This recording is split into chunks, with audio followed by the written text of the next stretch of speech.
Magandang araw po sa inyo. Ako po si Angelo, taga Samar. Ibabahagi ko po sa inyo ang isang totoong pangyayari na hanggang ngayon ay hindi pa rin maaalis sa isip ko. Kwento po ito tungkol sa lolo ko na akala ng lahat ay isa lang lasenggo. Pero sa bandang huli ay nalaman namin ang lihim niya. Nangyari po ito taong 1973 sa isang liblib na baryo sa aming lugar. Doon nakatira si Lolo Ramon, isang matandang lalaki na halos araw-araw ay makikita mong may hawak na bote ng alak sa may bangketa ng maliit na sari-sari store sa baryo. Madalas siyang pagtawanan ng mga kapitbahay dahil lasenggo raw siya at walang silbi. Pero sa kabila ng lahat ng yon, may kakaibang takot at respeto pa rin ang ilang mga matatanda sa kanya, na para bang may alam sila tungkol kay Lolo Ramon na hindi namin naiintindihan. "Nay, bakit ba lagi na lang lasing si Lolo Ramon?" tanong ko minsan kay Mama habang nagluluto siya sa kusina. Napabuntong hininga si Mama bago sumagot. "Anak, hayaan mo na lang siya. May pinagdadaanan ng tatay ko na hindi natin alam. Basta iwasan mo lang siya kapag lasing. Baka makasakit." Ganun lagi ang sagot ng mama ko. Kaya lumaki akong may distansya kay Lolo. Pero may dalawang pinsan ako na madalas din sa bahay ni Lolo, sina Marco at Jenny. Si Marco ay halos kasing edad ko, habang si Jenny naman ay 2 taon ang tanda sa amin. Madalas kaming maglaro malapit sa bakuran ni Lolo, kahit na lagi kaming pinapagalitan kapag nahuhuli niya kami. Si Lolo Ramon ay nakatirang mag-isa sa isang lumang bahay na yari sa kahoy at pawid. Nasa gilid iyon ng kakahuyan kung saan madalas sinasabi ng matatanda na may gumagalang mga kakaibang nilalang tuwing gabi. Hindi namin iyon gaano pinapansin noon kasi para sa amin mga bata, normal na lang na makarinig ng kwento tungkol sa engkanto at aswang. Isang gabi, bandang 10:00, nagising ako dahil sa ingay ng mga aso. Tahol sila ng tahol sa may kakahuyan. Dinig na dinig ko iyon kahit nasa labas ako ng bahay. Nilingon ko si Mama pero tulog na tulog siya. Dahan-dahan akong tumingin sa bintana. Doon ko nakita si Lolo Ramon nakaupo sa harap ng kanyang bahay. May hawak na bote ng alak at nakatitig sa madilim na bahagi ng gubat. "Putragis kaya, lumapit lang kaya." Bulong niya na narinig ko kahit malayo. Kinilabutan ako. Hindi ko alam kung sino ang tinutukoy niya. Pero nang bumangon ako para tanungin si Mama, bigla na lang tumahimik ang mga aso. At nang muling sumilip ako, wala na si Lolo sa harap ng bahay. Kinabukasan, ikinuwento ko iyon kina Marco at Jenny. "Seryoso ka?" "Oo, narinig ko mismo parang may inaabangan siya sa gubat." Sagot ko naman. Baka naman lasing lang si Lolo. Alam mo naman yun, laging may sinasabi kapag bangengin na." Hindi ako kumbinsido, pero mula noon, laging mapanuri na ako sa kilos ni Lolo. At habang lumilipas ang mga araw, mas lalo kong napapansin ang mga kakaibang bagay. Minsan dumating ang isang umaga na may natagpo ang patay na manok sa bakuran ng kapitbahay.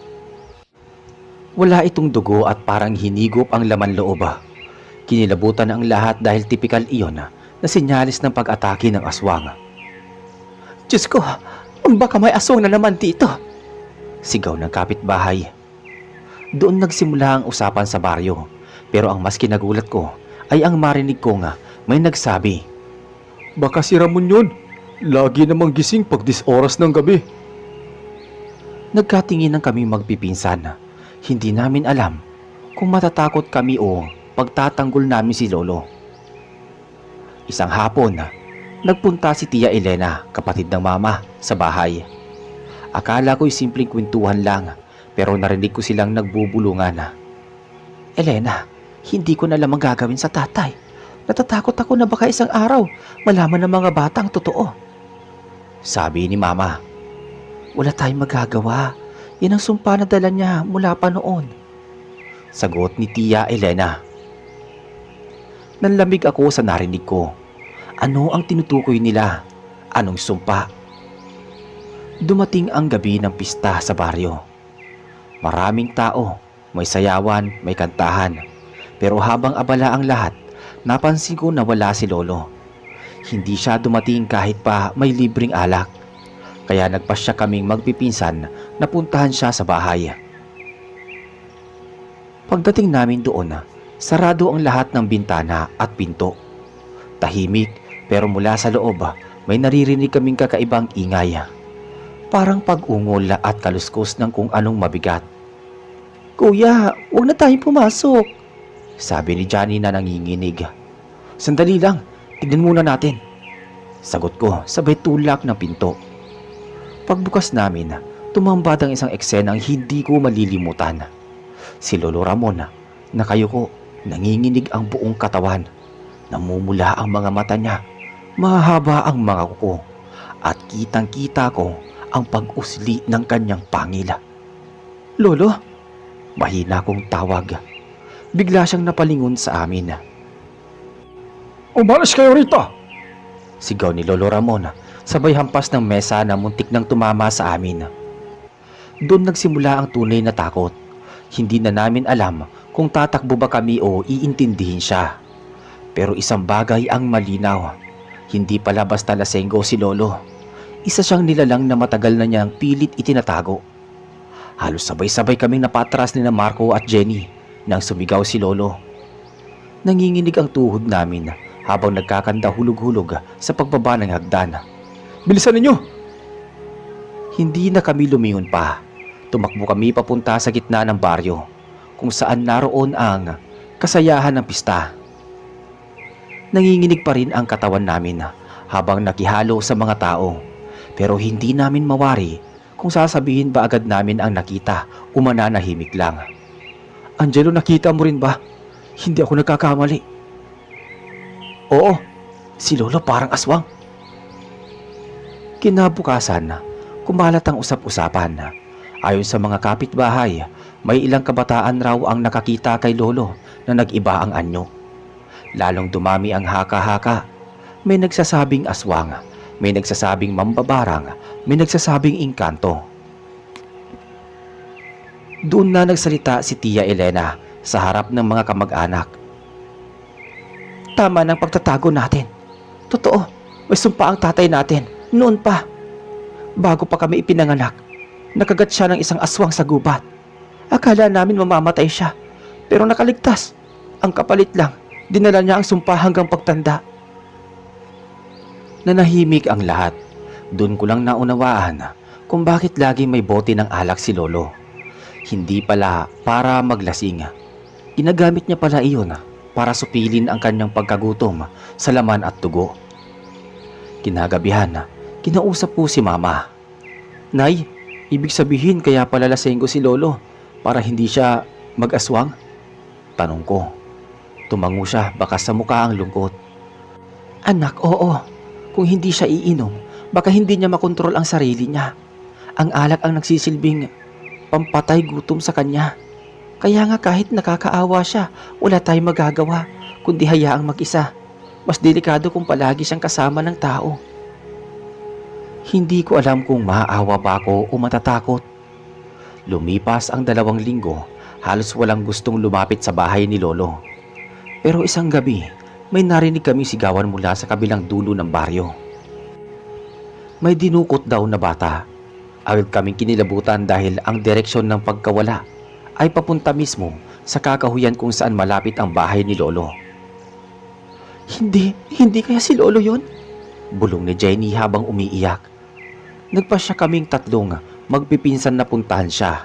Kahit anong mangyari, humawak ako ng lampara. Si Marco naman may dalang itak at si Jenny ay nagbitbit ng rosaryo. Pagdating namin, nakita namin nakaupo si Lolo sa harap ng bahay. Duguan ng damit at nanginginig. Sa tabi niya ay isang batang umiiyak pero buhay. Anong ginagawa niyo rito? Sabi ni Lolo. "Lolo, ikaw ba ang kumuha sa kanya?" Tanong ko ng diretso. Umiling siya ng mariin. Niligtas ko siya. May tunay na aswang na nagtatago sa gubat. Akala niyo ba ako ang salarin? Hindi ako. Hanggat kaya kong pigilan ng sumpa, hindi ko hahayaang maging katulad nila. Pagkasabi niya noon, biglang may kalabog mula sa likod ng bahay. Lahat kami napalingon. Mula sa ilalim ng kakahuyan, may humahangos na nilalang. Mahaba ang kuko at pulang-pula ang mga mata. Tarantado ka! Heto ka na naman! Sigaw ni Lolo, sabay hawak ng kanyang itak na nakasabit sa gilid ng pinto. Doon namin unang nakita kung papaano lumaban si Lolo. Kahit matanda, mabilis ang galaw niya. Para siyang sanay na sanay sa pakikipagsagupa. Nagtatatakbo kami papasok sa loob ng bahay. Habang sa labas, ay naglalaban si Lolo at ang aswang. "Angelo, isara mo ang pinto!" Utos ni Jenny na halos mabasag ang boses sa kaba. Isinara ko yun at mula sa loob naririnig namin ang mga sigaw at kalabog ng kanilang labanan. Hanggang sa tuluyang nanahimik ang paligid. Pagbukas namin ng pinto, nakita namin si Lolo Ramon, sugatan pero nakatayo. Sa tabi niya nakahandusay ang isang nilalang na ngayon ay pabalik na ang anyong tao. Isa pala itong kapitbahay na matagal nang nawawala tuwing gabi. Si Magcardo. Hindi lahat ng aswang ay pinipili ang sumpa. Ang iba, minamana lang. Kagaya ko. Pero ako, pinili kong lumaban. Kinabukasan kumalat ang balita. Hindi nalingid sa lahat ang nangyari kina Lolo at Magcardo. Ang mga tao sa baryo, imbis na magpasalamat kay Lolo, mas lalo siyang kinatakutan. Kung si Cardo ang aswang, baka marami pa dito. Bulong ng isang matanda. At si Ramon, hindi ba't isa rin siyang may sumpa? Paano kung sa susunod tayo ang tatakihin niya? Narinig ko mismo ang mga usapan na habang nasa tindahan ako. Nakayuko lang ako. Ramdam ang bigat ng mga mata nila na tila pati ako ay pinagdududahan dahil apo ako ni Lolo. Pag uwi ko, nadatnan ko sina Mama at Tia Elena na nag-aaway. "Elena, hindi naligtas si tatay dito. Baka patayin siya ng mga tao." Saan mo naman siya balak dalhin ha? Saan mo siya itatago? Kahit saan uusigin siya dahil sa dala niyang sumpa. Sagot ni Tia. Gabi na nang makausap ko si Lolo. Nakaupo siya sa balkonahe ng kanyang bahay. Hawak na naman ang bote ng gin. "Lolo?" Ano yun, Angelo? "Kung niligtas mo yung bata, bakit sila natatakot pa rin sa'yo?" Ganun talaga, apo. Mas madaling matakot kaysa umunawa. Akala nila pare-pareho kaming mga halimaw. Ang totoo, ako ang bantayan nila. Habang nandito ako, wala silang dapat ikatakot. Naramdaman kong totoo ang sinasabi niya, pero hindi ko mapigilan ang tanong sa aking isip. Hanggang kailan niya kayang labanan ang sumpa? Makalipas ang ilang araw, dumating si Mang Ruben, isang matandang albularyo mula sa kabilang baryo. Ramon, hindi mo na kayang mag-isa. May grupo ng mga aswang na nakapaligid dito. Ang napatay mong si Cardo ay isa lang sa kanila. Kung hindi natin sila pipigilan, mauubos ang buong baryo. Nagkatingin ang kaming magpipinsan. Doon ko lang tuluyang naunawaan. Hindi lang pala simpleng lihim ang tinatago ni Lolo. Isa siyang bantay laban sa mga nilalang na matagal nang nagpapanggap na tao sa aming paligid. Dumating ang gabi ng pinakamasahol sa karanasan. Bandang hating gabi, muling tumahol ang mga aso. Isa-isang nagsigawan ang mga tao sa baryo. May mga kumakatok sa bintana. May mga umaatungal sa bubong. Mga aswang! Sinugod nila ang baryo! Sigaw ng isang lalaki. Kumaripas kami ng takbo papunta sa bahay ni Lolo. Doon nakita naming handa na siya. Nagdala siya ng itak at bote ng alak. Dito kayo sa loob. Ako na ang bahala. Sigaw ni Lolo habang pumupesto sa labas ng bahay. Kitang-kita namin mula sa bintana ang mga nilalang na dumarating. Papapayat, mahaba ang kuko at mga matang nagliliwanag sa dilim. Isa-isa silang sumugod kay Lolo. Mga demonyo kayong lahat! Hanggang dito na lang kayo! Sigaw ni Lolo habang mabilis ang galaw. Tinaga ang bawat aswang na lumalapit. Sa loob ng bahay, halos mabingi kami sa mga kalabog at sigaw ng mga nilalang. Hawak-hawak ni Marco ang itak, handang sumugod kung sakaling makapasok sila. Si Jenny naman umiiyak habang mahigpit ang kapit sa rosaryo. Ako nanginginig pero pinipilit kong hindi tumakbo. Maya-maya, narinig namin na sumigaw si Mang Ruben sa may labas. Ramon, sa kanan mo! Pagdungaw ko nakita kong tinulungan ng albularyo si Lolo gamit ang usok ng insenso at mga latigo na gawa sa yantok. Nang sumikat ang araw, tumambad sa amin ang mga bangkay ng mga nilalang na bumalik sa anyong tao. May ilan kaming nakilala, mga kapitbahay na akala namin ay ordinaryo lang. Pagod na pagod si Lolo, sugatan ang buong katawan pero nakatayo pa rin. Lumapit siya sa amin. Nakita nyo na po, hindi lahat ng halimaw nasa anyo ng hayop. Minsan sila ang mga taong nakakasalamuhan nyo araw-araw. Akala namin tapos na ang lahat, pero bandang hapon dumating ang ilang taga-baryo mula sa karatig lugar. May dala silang balita. At ang sabi nila, hindi lang dito sa amin ang may aswang. Natahimik kami. Doon ko napagtanto, hindi pa tapos ang bangungot. At si Lolo Ramon, kahit sugatan at lasenggo, sa tingin ng lahat, siya lang ang tanging depensa namin laban sa mas malaking panganib. Makalipas ang 2 araw, dumating si Kapitan Rogelio sa bahay namin. Namumutla siya at pawis na pawis. Halatang galing pa sa malayong lakad. Ramon, may nakita ang mga tauhan ko sa may ilog. Ilang bangkay ng baka at kambing ang natagpuan. Pare-parehong walang laman loob. At may nagsabi rin, may malalaking anino na dumadaan kapag gabi. Napatigil si Lolo. Nakatitig sa sahig habang hawak ang bote ng alak. Hindi sila titigil hanggat hindi nila ako natatanggal dito. Mahinang sagot niya. Habang nag-uusap ang mga matatanda, nagtipon kaming 3. Ako, si Marco at si Jenny. Sa gilid ng bakuran. Kung totoo nga may pinuno ang mga aswang, paano kung mas malakas siya kaysa kay Lolo? Hindi pwedeng si Lolo lang ang lalaban. Kailangan natin siyang tulungan. Tahimik lang ako pero sa loob-loob ko, alam kong totoo ang sinasabi ni Marco. Kahit takot kami, hindi pwedeng si Lolo lang ang magsakripisyo. Kinagabihan, habang nakabantay ang lahat, narinig namin ang malalakas na pagaspas ng pakpak. Dumaan ang malamig na hangin at sabay biglang pagtahol ng mga aso. Mula sa gitna ng kakahuyan, may unti-unting lumabas na nilalang. Matangkad, butot balat, mahaba ang buhok at may mahabang kuko na tila mga punyala.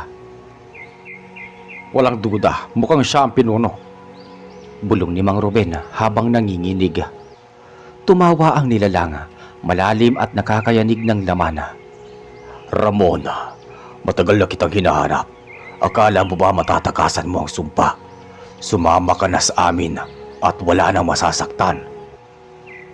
Dahan-dahang tumayo si Lolo. Iniwan ang bote ng alak at kinuha ang matandang itak. Hindi ako katulad ninyo. Hindi ako kakain ng dugo ng tao. Habang may hininga ako, hindi ninyo masasakop ang baryong ito. Nag-iba ang mukha ng nilalang, naging mas mabangis at humakbang papalapit. Kung ganon, mamamatay ka kasama nila. Mabilis ang galaw ng nilalang. Halos hindi makita ng mata. Pero sinalubong siya agad ni Lolo gamit ang itak. Nagbanggaan ang mga kuko at bakal at umalingaw-ngaw ang tunog sa buong paligid. Angelo, Marco, Jenny, sa loob kayo! Sigaw ni Mama. Pero hindi na kami nakagalaw. Kitang-kita namin kung papaano halos mabali ang katawan ni Lolo sa bawat hampas ng halimaw. Si Mang Ruben naman ay nagsusulog ng insenso at bumibigkas ng dasal, pero tila hindi tinatablan ang aswang. Huwag tayong tumakbo. Kung iiwan natin si Lolo, mamamatay siya. Pero paano tayo makakatulong? Sagot naman ni Jenny. Halimaw yun. Dagdag pa niya. Napatingin ako sa rosaryong hawak niya. Jenny, ipahawak mo kay Lolo yung rosaryo. Kahit papaano, Baka makalaban siya. Kahit may dugong aswang siya, mabuti naman ang puso niya. Agad namin nilapitan si Lolo sa gitna ng laban. Inabot ni Jenny ang rosaryo.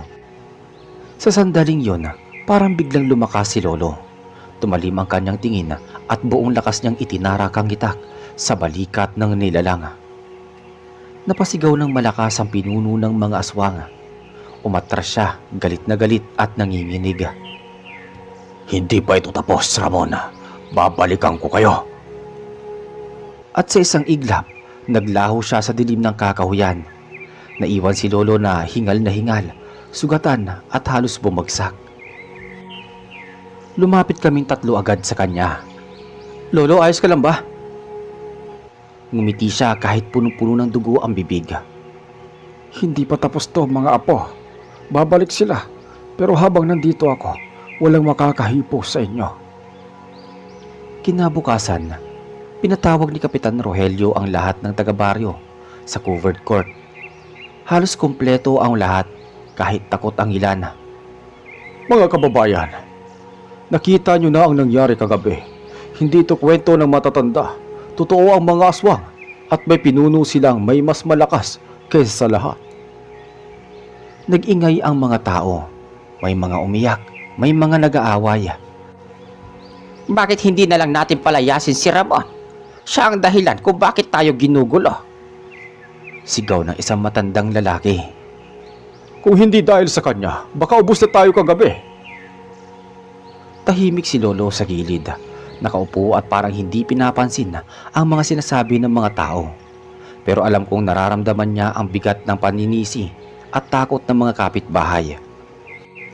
Maya-maya lumapit si Ruben o si Mang Ruben sa gitna at nagsalita. Kung gusto natin mabuhay, kailangan natin maganda. Hindi lang si Ramon ang lalaban, tayong lahat. Magtanim tayo ng bawang at luya sa paligid ng baryo. Gumawa ng krus sa bawat bahay. At higit sa lahat, kailangan natin ng bantay gabi-gabi. Paano kung bumalik yung pinuno? Hindi natin siya kaya. Sigaw ng isa. Hindi siya kayang tapatan ng tao. Pero may mga oras tayo. Habang hindi pa siya bumabalik, palalakasin natin si Ramon. Siya lang ang may kakayahang lumaban sa kanya. Simula noon, araw-araw ay may ritual si Lolo kasama si Mang Ruben. Pinapainom siya ng mga halamang gamot, pinapahiran ng langis at pinaikot-ikot sa apoy ng insenso. Madalas ding hawak ni Lolo ang rosaryo ni Jenny. Lolo, nakakatulong ba talaga to? Hindi ko alam, Angelo. Pero habang may paniniwala, may lakas ako nahihigop. Habang tumatagal, napansin ko nga bumalik ang tikas niya. Kahit sugatan pa siya, mas mabilis ang kanyang kilos at mas matalim ang kanyang mga mata. Ilang gabi matapos ang ritual, nagsimula na namang mag-ingay ang mga aso at mga manok na biglang namamatay. May mga bata rin na nananaginip ng bangungot ng sabay-sabay. Sinyal na malapit na silang pumalik, sabi ni Mang Ruben. Pinilit naming magpakatatag. Pero sa totoo lang, lahat kami ay natatakot. Kahit si Marco na laging matapang. Madalas ko siyang nakikitang nakatitig sa dilim. Hawak ang itak at pawisan ng kamay. Isang gabi habang nagbabantay si Lolo sa labas, biglang may malamig na hangin na dumaan. Mula sa kakahuyan, narinig namin ang boses. Malalim, nakakasindak at tila dumadagong-dung sa buong baryo. Ramon, hindi ka na makakatakas. Sa susunod na kabilugan ng buwan, babalik ako. At hindi lang ikaw ang kukunin ko, pati ang mga mahal mo sa buhay. Nanigas kami sa takot. Ang mga tao nagsisigawan, nagsara ng bintana at pinto at nagtakbuhan papasok sa bahay. Si Lolo naman, nakatayo lang hawak ang itak. Tumingin siya sa amin at mahina niyang sinabi, Maghanda kayo mga apo.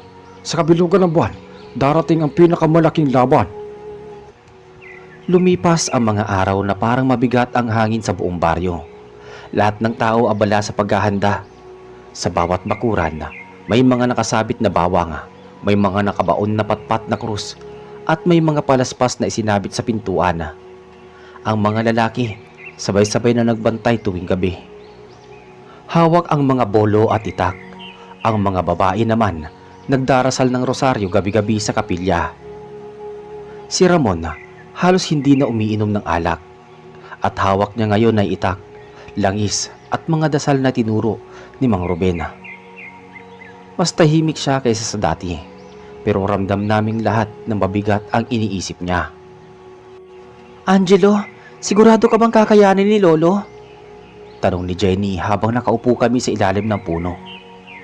Kung siya lang, hindi. Kaya nga, tutulungan natin siya. Kahit na mga bata pa tayo, hindi tayo pwedeng umasa lang. Tama si Marco. Kahit maliit, pagagawa natin.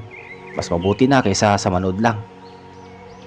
Tahimik si Jenny, hawak pa rin ang rosaryo. Pero nakita ko ang mga mata niya na desidido na rin siyang lumaban. Dumating ang gabi ng pinakaaabangan, ang kabilugan ng buwan. Parang nag-iiba ang paligid, malamig ang hangin, nakakaantig ng balat, at ang mga aso walang tigil sa pagtahol. Lahat ng tao ay nakapwesto sa kani-kanilang mga bahay. Sarado ang mga bintana at pintuan, habang ang ilan ay nagbabantay malapit kay Lolo at Mang Ruben. Huwag kayong lalayo. Ano mang mangyari, manatili kayo sa loob. Tumango kami, pero sa loob-loob ko, alam kong hindi ko siya iiwan. Eksaktong 12:00 ng gabi, dumating ang malakas na hangin. Nagdilim lalo ang paligid kahit maliwanag ang buwan. Isa-isang nagsilabasan mula sa gubat ang mga aswang. Payat mahaba ang kuko at mga mata na kumikislap. Pero ang pinaka nakakatakot, ang kanilang pinuno. Mas malaki kaysa sa lahat, payat na parang buto at may pakpak na malaki. Ramon, panahon na para sumama ka sa amin o kaya mamamatay kasama nila. Hindi na sumagot si Lolo. Itinaas niya ang kanyang itak at sumugod sa gitna ng mga aswang. Si Mang Ruben naman nagsaboy ng asin at apoy mula sa insenso. Dahilan para umatras ang ilan sa mga aswang. Ngayon na! Sigaw ni Kapitan Rogelio sabay utos sa mga lalaki ng baryo na sumugod din. Naging magulo ang paligid. Sigawan, iyakan at kalabog ng mga armas. Kami namang tatlong magpipinsan nanonood mula sa gilid. Nanginginig sa takot pero hindi makaalis. Muli na namang nagharap si Lolo at ang pinuno ng mga aswang. Malalakas ang hampasan nila. Bawat banggaan ng kuko at itak ay naglalabas ng apoy at ingay na parang bakal na nagbabangga.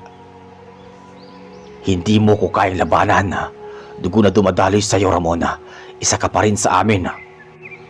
Hindi! Ako ang pipigil sa inyo! Balik ni Lolo, sabay isang malakas na hiwa ng itak na tumama sa dibdib ng nilalang. Hindi na ako makatiis! Marco, wag! Sinundan siya ni Jenny, hawak ang rosaryo at sumigaw ng dasal habang tumatakbo. Napilitan akong sumama, dala ang lampara na may langis. Paglapit namin, sabay-sabay naming itinapon ang daladala. Si Marco ang kanyang itak, ako ang lamparang may apoy, at si Jenny itinapatang rosaryo sa mukha ng aswang. Napasigaw ito ng malakas, umatras ang ilang hakbang at saglit na nanghina. Ginamit ni Lolo ang pagkakataon na buong lakas niyang itinarak ang itak sa dibdib ng pinuno at sa leeg. Umalingaw-ngaw ang napakalakas na hiyaw, yumanig ang lupa at isa-isang nagtakbuhan ang mga aswang pabalik sa kakahuyan. Tumumba ang pinuno ng isay at unti-unting natutunaw na parang abo sa harap namin. Naiwan kaming lahat na hingal at pawis pati sugatan. Nang tuluyang natapos ang laban, bumagsak si Lolo sa lupa. Lolo! Lolo, gumising ka! Sigaw namin. Bumukas ang mga mata niya. Mahina ang tinig. Apo, ligtas na kayo. Ngumiti siya ng kaunti bago pumikit at hindi na muling gumalaw. Nabalot ng katahimikan ang baryo matapos ang nakakatakot na gabing yun. Ang mga tao Isa-isang lumabas mula sa kanilang mga bahay. Dahan-dahan at tila hindi makapaniwala na tapos na ang lahat. Ang ilang lalaki bitbit pa rin ang kanilang mga bolo, pero nanginginig ang mga kamay. Ang mga babae, nagtatakbuhan papunta sa gitna, umiiyak at yakap-yakap ang kanilang mga asawa't anak. Sa harap ng lumang bahay ni Lolo Ramon, nakahandusay ang kanyang katawan. Pinalibutan siya ng mga tao.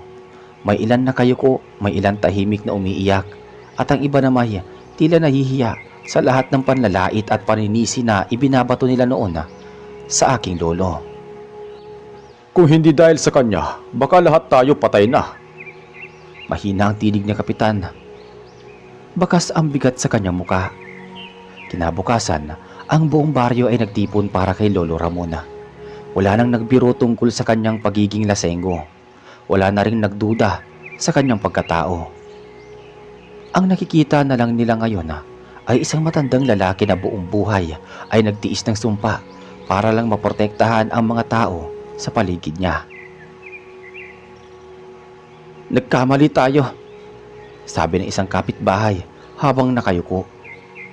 "Si Ramon pala ang bantay natin, hindi halimaw," dagdag ng isa.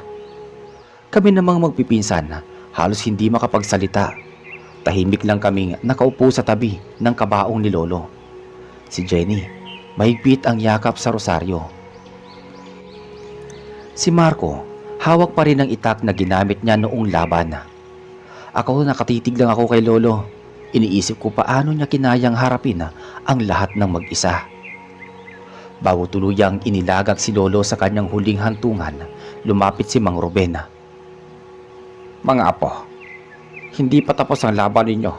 Ang sumpa ni Ramon ay hindi na ipapasa, pero ang lakas ng loob at tapang niya nasa inyo sa ngayon.